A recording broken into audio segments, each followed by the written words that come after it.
In a previous conversation with StoneX's chief commodities economist, Arlan Suderman, we looked at the reasons behind the policies the Trump administration has been putting in place for the past few months. We also saw that containing China was Donald Trump's superseding objective. I'm Johanna Bota, and joining us back today is Arlan Suderman. Arlan, good morning to you. Great to have you back.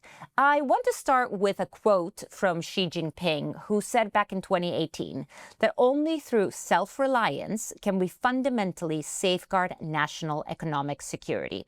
Can you remind us what has been the Chinese government strategy in the past few years? Well, and he's really lived by that policy to the greatest extent that he could. It used to be that China had a full year supply of all the essential commodities so that they would never have to depend on anybody in a crisis situation. They would always have as much food as what they needed. And over the last quarter century, I'll say, as they've moved more and more people into the cities, they've seen a change in their diet, a movement from the starch-based diet to a protein-based diet that increased the amount of feed that they need in order to produce the livestock, to produce the meat, etc. They haven't been able to live up to that, and that's been a real concern for him. And he's been trying to do things to try to get back to that self-reliance once again. And this trade war is really bringing that to a head once again. So he's been trying to move away from dependence upon US food-based commodities or anything that he considers essential, been rebuilding the supplies of the reserves, so to speak, of those commodities. They hold half of the world's wheat right now in reserve. So they've been doing a pretty good job there. They have a decent supply of rice. But meat supplies, not so much. Now, they saw a decline of meat demand during the African swine fever epidemic that drove meat prices really high. And since then, we haven't really seen that demand for meat fully recovered. So that's been okay. But the soybeans to produce that meat, they're very dependent upon imports for that right now. They import the bulk of what they consume. They're trying to move away from that. They've adopted genetically modified organisms or GMO crops in order to increase their yields. If you look at a trend corn yield in the United States at 181 bushels per acre, whereas in China it's like 104 bushels per acre. So as they start moving genetic GMO corn into the stream of what's being planted, they should be able to increase their yields and maybe even become a net exporter of corn. Soybeans, though, they keep requiring their livestock operations to reduce the amount of soy meal in their rations. They took it in hog rations from 17% here 10 years ago down to about 13%, and they want to get that below 12% here over the next couple of years to reduce that dependency. And they're also adopting again the better genetics to try to improve their yields as well. Okay. And one sector actually that we haven't mentioned that really stands out and one that we watch closely at StoneX is shipping. What's your take on how the industry is evolving? Yeah, China has become the dominant builder of ships in the world and supplier of ships in the world. And of course, they have cheap labor in China. And so they leverage that cheap labor in order to build those ships to undercut the rest of the world ship makers. And so the US shipbuilding industry has essentially died. And President Trump sees this as a national security issue to be able to build the ships that we need. What many people and what most people don't realize, even here in the United States, is that if we get into a major war conflict, we have the battleships that we need for that war, but we don't have the supply ships to keep those battleships supplied and the supply ships to keep the army supplied on the ground. And so we would run into trouble trying to keep our forces supplied enough to win that war. But we don't have a shipbuilding industry that's strong enough to be able to support building of those ships. So that's why President Trump, well, frankly, it came back to President Biden started this initiative toward moving us toward rebuilding the US shipbuilding industry, and President Trump has sustained that effort as a national security issue because China was getting the majority of the ship orders globally, and it was becoming dominated by China's cheap labor building those ships. Does this explain some of the proposed fees on China's built vessels entering the US? Absolutely, it does. And in order to rebuild our industry, you have to create demand for US built chips. So, in order to do that, you have to create extra fees on ships that are built elsewhere to try to get those buyers to say, well, maybe we'll look at a US built chip in order to do business with the United States. And that creates enough demand for the US shipbuilding industry. There's still some debate about whether that'll be successful in doing so, but it's the reasons behind it. Now, all these advances make China less dependent on the rest of the world for goods and services. Would you say that this makes the use of US tariffs as a negotiating tool more difficult when it comes to China? Well, where it's effective is, and this is often missed by people, is that China is dependent on a trade surplus in order to fund its economy and the development of its military.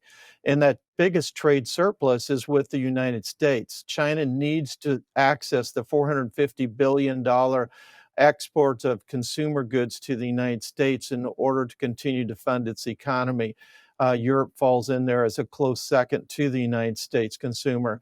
And so that's where the tariffs do come into effect. The tariffs are placed on goods coming from China to the US consumer in order to try to get the US consumer to look for goods coming from other countries or cause China to make changes in its policies so it can maintain that access to US consumer.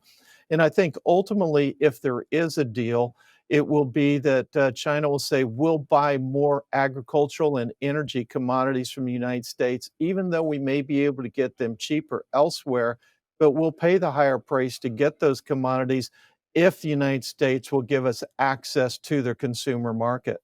Well, it's very necessary for them, right? Because of the size of their population, they rely so much on imports. Now, trying to achieve self-reliance, as we were speaking about earlier, has a cost, though. We saw it with the heavily subsidized shipping industry. It's also true for the tech sector. Could this have an impact on China's economy in the long run? It really has, and I think President Trump understands that and is trying to leverage it because of the dependency upon China's economy on access to the US consumer. It can get away with buying commodities, raw materials from other countries outside the United States, but it needs access to the US consumer. The US consumer is the biggest market in the world, and its economy is dependent upon that. China has been trying to adjust its economy to flip its economy to be a consumer-based economy rather than an export-based economy. That's a very difficult transition to make, and it's really struggling to make that right now. And so that's the challenge that it faces. And until it's able to do so, it needs access to the US consumer. Now, until then, it's going to face job losses.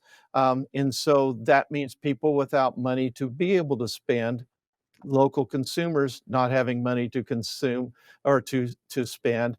And so China has been subsidizing its industry, creating demands for goods or subsidizing trade-in policy. So if you have an appliance that is getting old, they'll subsidize you trading that appliance in for a new appliance or a new car or whatever it may be to try to create that demand to make up for what they cannot export.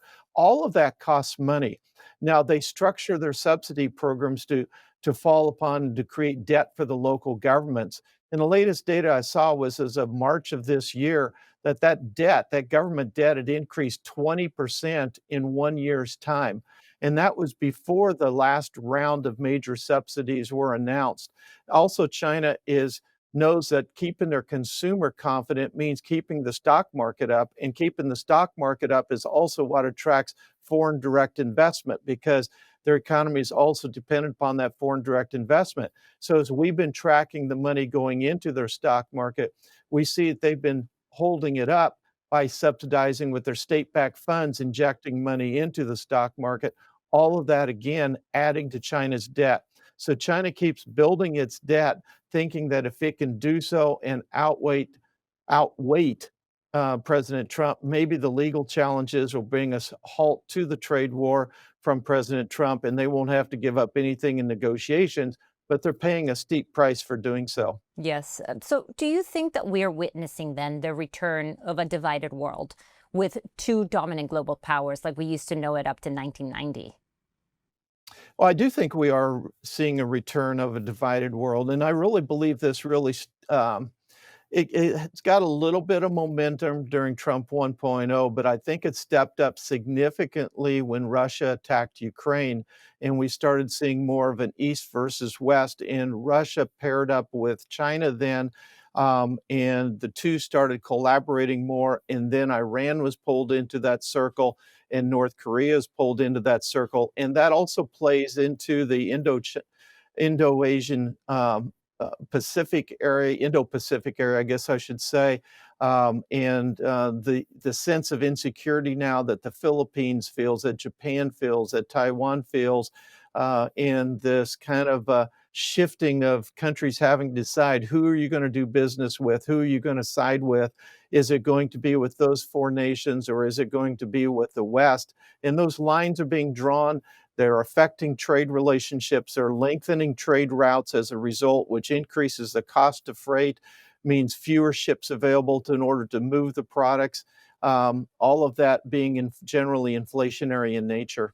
Yeah, it's a little bit like playground antics, I would say. Well, thank you, Arlan. Always a pleasure. And thank you for watching. For more financial content like this, please like and subscribe to our channel.